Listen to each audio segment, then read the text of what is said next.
It's just going to take so many different people pulling the rope in the same direction. Sergeant Chris Harris has invited us to walk along with him to get an unfiltered view of the addiction and homelessness crisis in downtown Saskatoon. And within 5 minutes, You're living somewhere with a roof over your head. Here. And, oh shit. Harris spends the next 13 minutes reviving the man with naloxone. The veteran officer knows the man by name. Pulse is good. He's at least breathing on his own. He survives, but the issue remains. I don't want to say there's nothing out there, but there's not enough because there's so many of them. There's just not enough resources out there to help all these people. Not yet, anyway. And will that day ever come? Who knows? Like, that's a decision way beyond just the Saskatoon Police Service. Each day, Harris sees people at their worst moment. He has spent 19 years with the Saskatoon Police Service, most recently 4 years with the bike unit patrolling downtown. It's not a crime to be homeless or to have mental health issues. It's not an arrestable offense. It's not something you can jail away. These are people that have basic issues that aren't being met, basic needs. They don't have a place to go. They are not stable. They're addicted to drugs. They have mental health issues. None of those things are crimes. Harris believes there's a misconception about people who are homeless, that they're on the streets because they've lost a job or in the throes of poverty. He disagrees.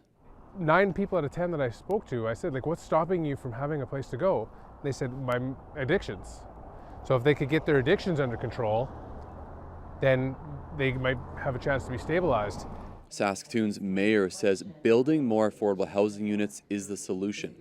250 more have been approved already, some with addiction and mental health supports. Do some of those folks who are in affordable housing require additional supports and health care and mental health and addiction supports? Absolutely, many of them will. But the housing is foundational to the first step in recovery.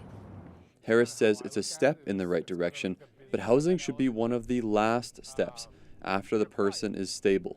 You could build 3 city blocks worth of housing, but if a person is so unstable because of either drug addiction or mental health issues that as soon as you put them in that house, bad things are going to happen, then you obviously can't do that. So that's not the answer. For you as someone who deals with this on a day-to-day basis, do you see a solution? I would have a massive facility, and it would have everything under one roof. It would have the ability to stabilize people. It would have the opportunity to give them whatever medical treatment they needed and whatever psychological treatment they would need, all under one roof. The rub of that is it's not voluntary. It would be mandatory. It would be basically forced detox. It's not something we can impose on people. It would have to be as an alternative to a criminal sentence or jail.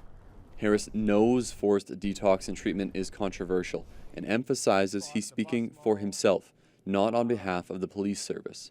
I interviewed a community organization that says forced treatment will not work if people don't want treatment. If you don't want to and haven't made up in your own mind that you want treatment, that you want a different quality of life, you could force somebody in there, but the minute they're free, they're going to do what they want to do. But Harris sees time in a facility as an improvement from the difficult life on the streets.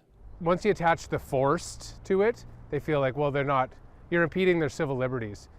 But I would argue that these people aren't going to complain and say, you're impeding my civil liberties, because they're in a situation that they're either in the throes of drug addiction or mental health or both, that they're not able to make those choices for themselves.